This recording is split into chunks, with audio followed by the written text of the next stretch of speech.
Alkitab setahun hari ke-127, 7 Mei dari Mazmur 57 ayat 6 hingga 11. Tinggikanlah dirimu mengatasi langit, ya Allah. Biarlah kemuliaan-Mu mengatasi seluruh bumi. Mereka memasang jaring terhadap langkah-langkahku, ditundukkannya jiwaku. Mereka menggali lubang di depanku, tetapi mereka sendiri jatuh ke dalamnya. Hatiku siap, ya Allah, hatiku siap, aku mau menyanyi. Aku mau bermazmur. Bangunlah hai jiwaku, bangunlah hai gambus dan kecapi. Aku mau membangunkan fajar. Aku mau bersyukur kepadamu di antara bangsa-bangsa, ya Tuhan. Aku mau bermazmur bagimu di antara suku-suku bangsa. Sebab kasih setiamu besar sampai ke langit, dan kebenaranmu sampai ke awan-awan. Tinggikanlah dirimu mengatasi langit, ya Allah. Biarlah kemuliaanmu mengatasi seluruh bumi. Yohanes 5 ayat 16 hingga 30. Dan karena itu orang-orang Yahudi berusaha menganiaya Yesus karena ia melakukan hal-hal itu pada hari Sabat. Tetapi ia berkata kepada mereka, Bapakku bekerja sampai sekarang, maka aku pun bekerja juga. Sebab itu orang-orang Yahudi lebih berusaha lagi untuk membunuhnya. Bukan saja karena ia meniadakan hari Sabat, tetapi juga karena ia mengatakan bahwa Allah adalah Bapanya sendiri, dan dengan demikian menyamakan dirinya dengan Allah. Maka Yesus menjawab mereka, katanya, Aku berkata kepadamu, sesungguhnya anak tidak dapat mengerjakan sesuatu dari dirinya sendiri, jikalau tidak ia melihat Bapa mengerjakannya, sebab apa yang dikerjakan Bapa itu juga yang dikerjakan anak. Sebab Bapa mengasihi anak, dan ia menunjukkan kepadanya segala sesuatu yang dikerjakannya sendiri. Bahkan ia akan menunjukkan kepadanya pekerjaan-pekerjaan yang lebih besar lagi daripada pekerjaan-pekerjaan itu. Sehingga kamu menjadi heran. Sebab sama seperti Bapa membangkitkan orang-orang mati dan menghidupkannya, demikian juga anak menghidupkan barang siapa yang dikehendakinya. Bapa tidak menghakimi siapapun, melainkan telah menyerahkan penghakiman itu seluruhnya kepada anak, supaya semua orang menghormati anak sama seperti mereka menghormati Bapa. Barang siapa tidak menghormati anak, ia juga tidak menghormati Bapa yang mengutus dia. Aku berkata kepadamu, sesungguhnya barang siapa mendengar perkataanku dan percaya kepada dia yang mengutus aku, ia mempunyai hidup yang kekal dan tidak turut dihukum. Sebab ia sudah pindah dari dalam maut ke dalam hidup. Aku berkata kepadamu, sesungguhnya saatnya akan tiba dan sudah tiba, bahwa orang-orang mati akan mendengar suara anak Allah, dan mereka yang mendengarnya akan hidup. Sebab sama seperti Bapa mempunyai hidup dalam dirinya sendiri, demikian juga diberikannya anak mempunyai hidup dalam dirinya sendiri. Dan ia telah memberikan kuasa kepadanya untuk menghakimi, karena ia adalah anak manusia. Janganlah kamu heran akan hal itu, sebab saatnya akan tiba, bahwa semua orang yang di dalam kuburan akan mendengar suaranya, dan mereka yang telah berbuat baik akan keluar dan bangkit untuk hidup yang kekal, tetapi mereka yang telah berbuat jahat akan bangkit untuk dihukum. Aku tidak dapat berbuat apa-apa dari diriku sendiri. Aku menghakimi sesuai dengan apa yang aku dengar, dan penghakimanku adil, sebab aku tidak menuruti kehendakku sendiri, melainkan kehendak Dia yang mengutus aku. Hakim-Hakim 6. Tetapi orang Israel melakukan apa yang jahat di mata Tuhan. Sebab itu Tuhan menyerahkan mereka ke dalam tangan orang Midian 7 tahun lamanya. Dan selama itu orang Midian berkuasa atas orang Israel. Karena takutnya kepada orang Midian itu, maka orang Israel membuat tempat-tempat perlindungan di pegunungan, yakni gunung, gua-gua dan kubu-kubu. Setiap kali orang Israel selesai menabur, datanglah orang Midian, orang Amalek dan orang-orang dari sebelah timur, lalu maju mendatangi mereka. Berkemahlah orang-orang itu di daerah mereka dan memusnahkan hasil tanah itu sampai ke dekat Gaza. Dan tidak meninggalkan bahan makanan apapun di Israel, juga domba atau lembu atau keledai pun tidak. Sebab orang-orang itu datang maju dengan ternaknya dan kemahnya, dan datangnya itu banyak-banyak seperti belalang. Orang-orangnya dan unta-untanya tidak terhitung banyaknya. Sekaliannya datang ke negeri itu untuk memusnahkannya. Sehingga orang Israel menjadi sangat melarat oleh perbuatan orang Midian itu. Lalu berserulah orang Israel kepada Tuhan. Ketika orang Israel berseru kepada Tuhan karena orang Midian itu, maka Tuhan mengutus seorang nabi kepada orang Israel yang berkata kepada mereka, beginilah firman Tuhan Allah Israel, Akulah yang menuntun kamu keluar dari Mesir dan yang membawa kamu keluar dari rumah perbudakan. Aku melepaskan kamu dari tangan orang Mesir dan dari tangan semua orang yang menindas kamu. Bahkan aku menghalau mereka dari depanmu dan negeri mereka kuberikan kepadamu. Dan aku telah berfirman kepadamu, akulah Tuhan Allahmu, maka janganlah kamu menyembah Allah orang Amori yang negerinya kamu diami ini. Tetapi kamu tidak mendengarkan firmanku itu. Kemudian datanglah malaikat Tuhan dan duduk di bawah pohon terbantin di Ofra, kepunyaan Yoas, orang Abiezer itu. Sedang Gideon anaknya mengirik gandum dalam tempat pemerasan anggur agar tersembunyi bagi orang Midian. Malaikat Tuhan menampakkan diri kepadanya dan berfirman kepadanya demikian. Tuhan menyertai engkau ya pahlawan yang gagah berani. Jawab Gideon kepadanya, Tuanku, jika Tuhan menyertai kami, mengapa semuanya ini menimpa kami?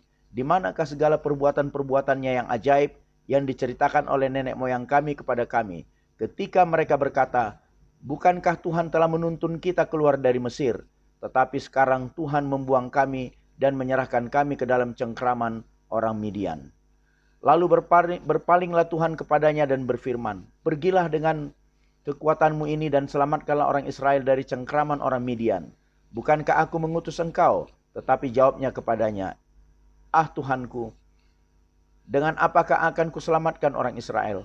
Ketahuilah kaumku adalah yang paling kecil di antara suku Manase, dan aku pun seorang yang paling muda di antara kaum keluargaku. Berfirmanlah Tuhan kepadanya, tetapi akulah yang menyertai engkau, sebab itu engkau akan memukul kala orang Midian itu sampai habis. Maka jawabnya kepadanya, jika sekiranya aku mendapat kasih karunia di matamu, maka berikanlah kepadaku tanda bahwa engkau sendirilah yang berfirman kepadaku. Janganlah kiranya pergi dari sini, sampai aku datang kepadamu membawa persembahanku dan meletakkannya di hadapanmu. Firman-Nya, aku akan tinggal sampai engkau kembali. Masuklah Gideon ke dalam, lalu mengolah seekor anak kambing dan roti yang tidak beragi dari seepa tepung. Ditaruhnya daging itu ke dalam bakul dan kuahnya ke dalam periuk. Dibawanya itu kepadanya ke bawah pohon terbantin, lalu disuguhkannya. Berfirmanlah malaikat Allah kepadanya, ambillah daging dan roti yang tidak beragi itu, letakkanlah ke atas batu ini dan curahkan kuahnya. Maka diperbuatnya demikian, dan malaikat Tuhan mengulurkan tongkat yang ada di tangannya, dengan ujungnya disinggungnya daging dan roti itu. Maka timbullah api dari batu itu dan memakan habis daging dan roti itu. Kemudian hilanglah malaikat Tuhan dari pandangannya, maka tahulah Gideon bahwa itulah malaikat Tuhan. Lalu katanya, celakalah aku Tuhanku Allah, sebab memang telah kulihat malaikat Tuhan dengan berhadapan muka. Tetapi berfirmanlah Tuhan kepadanya, selamatkanlah engkau, jangan takut, engkau tidak akan mati. Lalu Gideon mendirikan mezbah di sana bagi Tuhan dan menamainya, Tuhan itu keselamatan. Mezbah itu masih ada sampai sekarang di Ofra, kota orang Abiezer. Pada malam itu juga Tuhan berfirman kepadanya, ambillah seekor lembu jantan kepunyaan ayahmu, yakni lembu jantan yang kedua, berumur 7 tahun, runtuhkanlah mezbah Baal kepunyaan ayahmu dan tebanglah tiang berhala yang di dekatnya.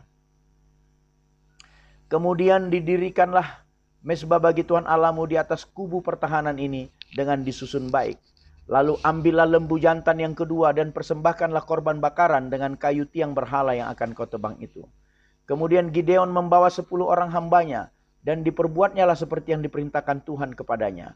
Tetapi karena ia takut kepada kaum keluarganya dan kepada orang-orang kota itu untuk melakukan hal itu pada waktu siang, maka dilakukannya pada waktu malam. Ketika orang-orang kota itu bangun pagi-pagi, tampaklah telah dirobohkan mezbah Baal itu, telah ditebang tiang berhala yang di dekatnya, dan telah dikorbankan lembu jantan yang kedua di atas mezbah yang didirikan itu. Berkatalah mereka kepada seorang kepada yang lain, siapakah yang melakukan hal itu? Setelah diperiksa dan ditanya-tanya, maka kata orang, Gideon bin Yoas, dialah yang melakukan hal itu. Sesudah itu berkatalah orang kota itu kepada Yoas, bawalah anakmu itu keluar, dia harus mati, karena ia telah merobohkan mezbah Baal dan karena ia telah menebang tiang berhala yang di dekatnya. Tetapi jawab Yoas kepada semua orang yang mengerumuninya itu, kamu mau berjuang membela Baal atau kamu mau menolong dia? Siapa yang berjuang membela Baal akan dihukum mati sebelum pagi. Jika Baal itu Allah, biarlah ia berjuang membela dirinya sendiri. Setelah mezbahnya dirobohkan orang, dan pada hari itu diberikan oranglah nama Yerubaal Gideon, karena kata orang, biarlah Baal berjuang dengan dia setelah dirobohkannya mezbahnya itu. Seluruh orang Midian dan orang Amalek dan orang-orang dari sebelah timur telah berkumpul bersama-sama. Mereka telah menyeberang dan berkemah di lembah Yizreel. Pada waktu itu roh Tuhan menguasai Gideon. Ditiupnyalah sangkakala dan orang-orang Abiezer dikerahkannya untuk mengikuti dia. Juga dikirimnya pesan kepada seluruh suku Manase dan orang-orang itu ini pun dikerahkan untuk mengikuti dia. Dikirimnya pula pesan kepada suku Aser, Zebulon dan Naftali, dan orang-orang ini pun maju menggabungkan diri dengan mereka. Kemudian berkatalah Gideon kepada Allah, jika engkau mau menyelamatkan orang Israel dengan perantaraanku, seperti yang kau firmankan itu, maka aku membentangkan guntingan bulu domba di tempat pengirikan. Apabila hanya di atas guntingan bulu itu ada embun, tetapi seluruh tanah di situ tinggal kering, maka taulah aku bahwa engkau mau menyelamatkan orang Israel dengan perantaraanku, seperti yang kau firmankan. Dan dengan demikian terjadi, sebab keesokan harinya, pagi-pagi ia bangun, dipulasnya guntingan bulu itu dan diperasnya air embun dari guntingan bulu itu, secawan penuh air. Lalu berkatalah Gideon kepada Allah, janganlah kiranya murkamu bangkit terhadap aku, apabila aku berkata lagi, sekali ini saja, biarkanlah aku satu kali lagi saja mengambil percobaan dengan guntingan bulu itu. Sekiranya yang kering hanya guntingan bulu itu, dan di atas seluruh tanah itu ada embun, dan demikianlah diperbuat Allah pada malam itu, sebab hanya guntingan bulu itu yang kering, dan di atas seluruh tanah itu ada embun. Adapun Yerubbaal, itulah Gideon, bangun pagi-pagi dengan segala rakyat yang bersama-sama dengan dia. Lalu mereka berkemah dekat mata air Harod. Perkemahan orang Midian itu ada di sebelah utaranya, dekat bukit More di lembah. Berfirmanlah Tuhan kepada Gideon, terlalu banyak rakyat yang bersama-sama dengan engkau itu daripada yang kukehendaki untuk menyerahkan orang Midian ke dalam tangan mereka. Jangan-jangan orang Israel memegah-megahkan diri terhadap aku, sambil berkata, tanganku sendirilah yang menyelamatkan aku. Maka sekarang serukanlah kepada rakyat itu, demikian siapa yang takut dan gentar biarlah ia pulang, enyah dari pegunungan Gilead.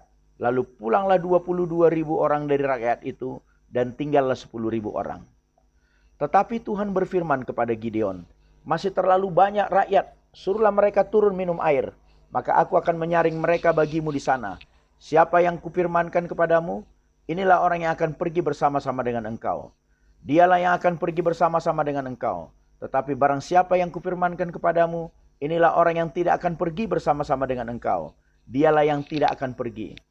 Lalu Gideon menyuruh rakyat itu turun minum air, dan berfirmanlah Tuhan kepadanya, barang siapa yang menghirup air dengan lidahnya seperti anjing menjilat, haruslah kau kumpulkan sendiri. Demikian juga semua orang yang berlutut untuk minum. Jumlah orang yang menghirup dengan membawa tangannya ke mulutnya ada 300 orang. Tetapi yang lain dari rakyat itu semuanya berlutut minum air. Lalu berfirmanlah Tuhan kepada Gideon, dengan ke-300 orang yang menghirup itu, akan kuselamatkan kamu. Aku akan menyerahkan orang Midian ke dalam tanganmu. Tetapi yang lain dari rakyat itu semuanya boleh pergi, masing-masing ke tempat kediamannya. Dari rakyat itu mereka mengambil bekal dan sangkakala. Demikianlah seluruh orang Israel disuruhnya pergi, masing-masing ke kemahnya. Tetapi ke-300 orang itu ditahannya. Adapun perkemahan orang Midian ada di bawahnya, di lembah. Amin.